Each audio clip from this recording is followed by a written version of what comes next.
Hello students, today I am going to explain you our lesson number 9 worms and insects. Worms and insect यानी जो कीट पतंगे होती हैं, ठीक है, कीट और पतंगा.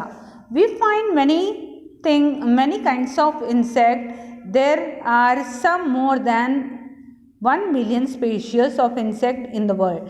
देखिए हमने अपने आसपास बहुत सारे छोटे छोटे कीड़े को या जो उड़ने वाले कीट पतंगे हैं उनको हमने देखा है. There are more than 1 million species.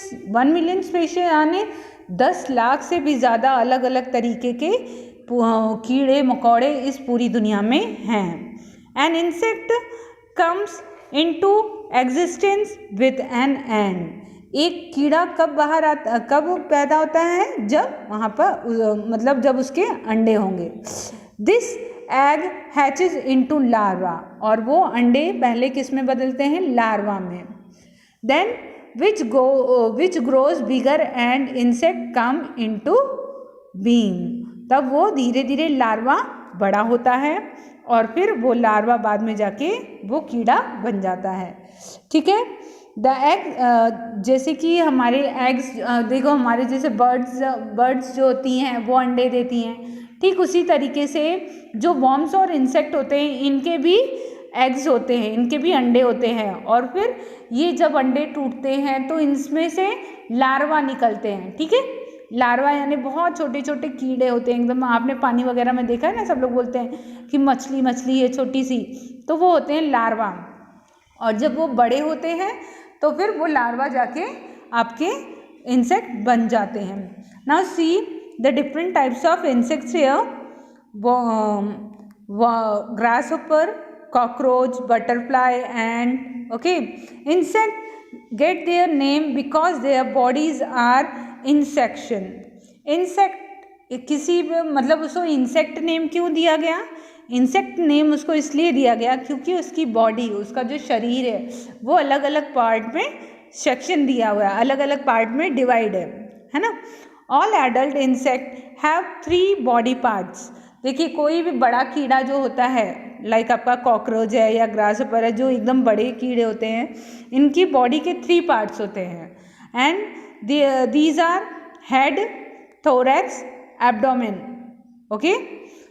Head जो उसका सिर का पार्ट होता है, थोरैक्स यानी उसकी गर्दन के नीचे, ठीक है, गर्दन के नीचे वाला उसका थोरैक्स हो जाता है, और फिर पीछे उसका एकदम एब्डोमेन हो जाता है. ओके. फर्स्ट उसका जो जहाँ पे उसकी आइज़ वगैरह होती है वो उसका हेड पार्ट हो गया, फिर उसके गर्दन के नीचे उसका थोरैक्स हो गया, फिर उसके थोरैक्स के नीचे उसका एब्डोमेन, ठीक, सिर, गर्दन, फिर उसका पेट. Okay. Now see insect have 2 feelers और एंटीना. देखिए इंसेक्ट के देखो ज़्यादातर आपने देखा होगा ना, जो भी कीड़े हैं आपके किचन में जो उड़ते हैं, ये कॉकरोच हो गया, चाहे ये ग्रासहॉपर हो गया, उनके मुंह के ऊपर ये फिलर्स लगे होते हैं ना, ये एंटीना, इसको कहते हैं एंटीना. हाँ. These are use to smelling and feeling. इससे क्या होता है, ये जो एंटीना इनका लगा होता है, इससे इनको पता चल जाता है कि हमारा खाना कहाँ है. ये लोग चीज़ों को स्मेल करके वहाँ पर पहुँच जाते हैं. Most insect have 2 large eyes. ज़्यादातर जो इंसेक्ट जो होते हैं उनकी बड़ी बड़ी 2 आँखें होती हैं. All insect have 3 pairs of leg. और जो भी इंसेक्ट होते हैं उनके 3 पैर मतलब 3 जोड़ी पैर होते हैं, मतलब 6, 3 जोड़ी मतलब 2 2 2 6 हो गया. ठीक है ना. उनके 3 जोड़ी पैर होते हैं. And they all are joined to the thorax. और वो सब कहाँ आके मिलते हैं? उसके थोरैक्स में आके उसके पैर जो है वो जॉइंड होते हैं. Next see insect are different from birds. Insect जो हैं वो बर्ड्स से अलग होते हैं. Bees, flies and beetles are insect. Bees हो गए जो मधुमक्खी होती है, या आपका जो मक्खी होती है जो आपके घर में उड़ती है. बीटल्स जो नीचे आपने देखा ना, ये पत्तों को खाने वाला कीड़ा होता है बीटल, ये सब एक इंसेक्ट है. ठीक है ना. They have wing attach to the thorax and can fly. इनके भी पर होते हैं. देखो बटरफ्लाई, इसका भी पंख होता है ना, ये उड़ती है ना, ठीक उसी तरीके से ये भी इनके विंग्स होते हैं और वो भी आकर उनके विंग्स कहाँ लगे होते हैं, उनके थोरैक्स पे उनके विंग्स चिपके होते हैं और उसी की वजह से ये उड़ जाते हैं। ठीक है। Birds and bats fly too but they are not insect. देखिए जो चिड़िया है या आपका जो बट है, चमगादड़, चिड़िया और चमगादड़ ये भी उड़ सकते हैं, लेकिन इसका मतलब ये नहीं कि ये लोग इंसेक्ट हैं। इंसेक्ट का अलग प्रोसेस कि अलग मतलब अलग तरीके से हम उसको पहचानते हैं और बर्ड्स जो होते हैं वो अलग तरीके के। देखिए क्यों, insect do not have bones. देखिए चिड़िया जो होती है, आपने मुर्गे वगैरह देखे होंगे ना, वो सब बर्ड सब में आते हैं ना, तो उसके बॉडी के अंदर बोन होता है, हड्डी होती है, और इंसेक्ट जो होते हैं उनकी बॉडी के अंदर बोन्स नहीं होता है। ठीक है ना। Instead they are supported and protected by a hard covering called exoskeleton. ये सारे बर्ड्स मतलब ये सारे जो इंसेक्ट होते हैं तो इनकी बॉडी पे एक कवच होता है, तो जिसको हम एक सपोर्टिंग और प्रोटेक्टेड हार्ड कवर होता है जिसको हम कहते हैं एक्सोस्केलेटन। ओके, जो इनका कवच होता है। Let's see the next there are 3 various types of insect. यहाँ पे हम अलग अलग तरीके के इंसेक्ट देख रहे हैं। फर्स्ट वन इज ये हमारा हनी बी है, ठीक। सेकेंड वन हमारा हाउस फ्लाई है और ये बीटल है, ये पत्तों को खाने वाला कीड़ा है। ठीक है। हनी बी कैसा इंसेक्ट है, ये एक सोशल एनिमल है। क्यों? क्योंकि देखो कभी भी अकेली हनी बी नहीं घूमती है, हनी बी बहुत सारे लोगों को साथ में लेकर घूमती है, तो इसलिए इसको हम सोशल इंसेक्ट कहते हैं। They make heaves in which they collect nectar and make Honey. ये सब मिलकर एक छत्ता बनाती हैं, हीव्स यानी छत्ता बनाती हैं, जिसके अंदर ये नेक्टर यानी मधु शहद जो होता है उसके अंदर कलेक्ट करती हैं और उससे शहद बनाती हैं। ठीक है। एक मीठा रस, नेक्टर जो होता है ना, ये फ्लावर्स का मीठा रस होता है, मीठा रस जो होता है उसको नेक्टर कहते हैं, उसको कलेक्ट करती हैं और उससे शहद बनाती हैं। बीज live in honey bee colony. ये लोग जो बीज होती हैं इनकी एक मधुमक्खी का छत्ता होता है जिसके अंदर ये लोग रहते हैं। There is only one queen bee in a colony. इनकी कॉलोनी में एक रानी मधुमक्खी होती है। ठीक है। शी लेज एग्स, वो एक अकेली ही इतने सारे अंडे देती है। And the rest of bees in the colony are worker B.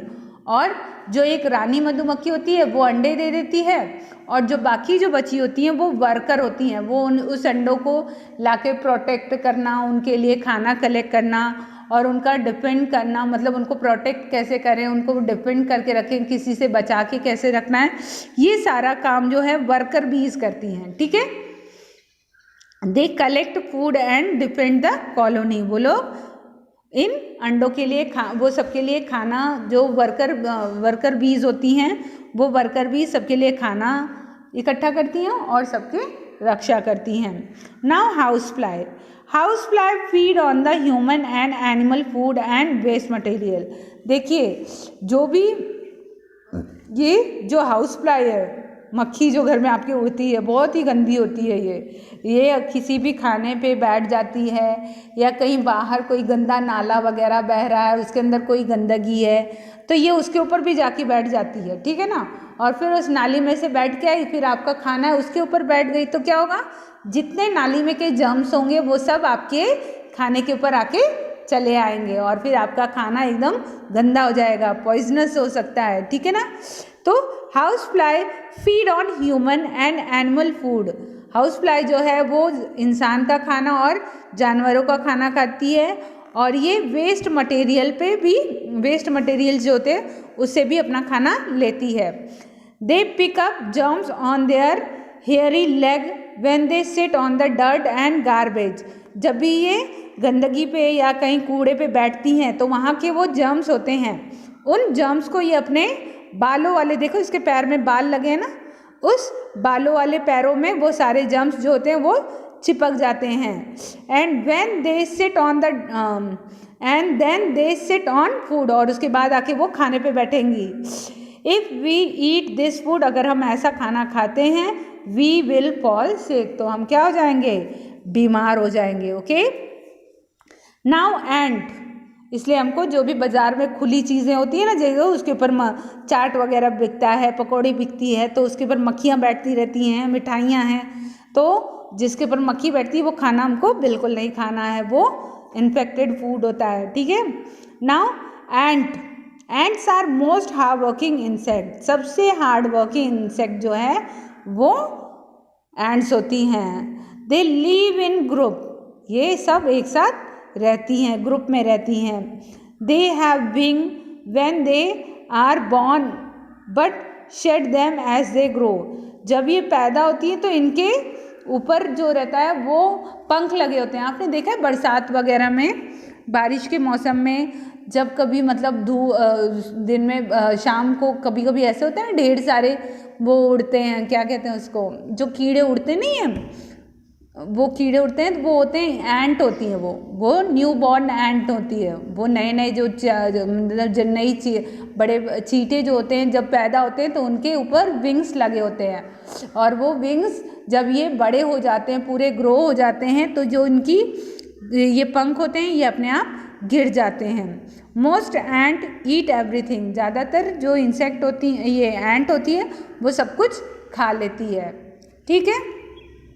Now the remaining chapter I will explain it, just explain it tomorrow, okay.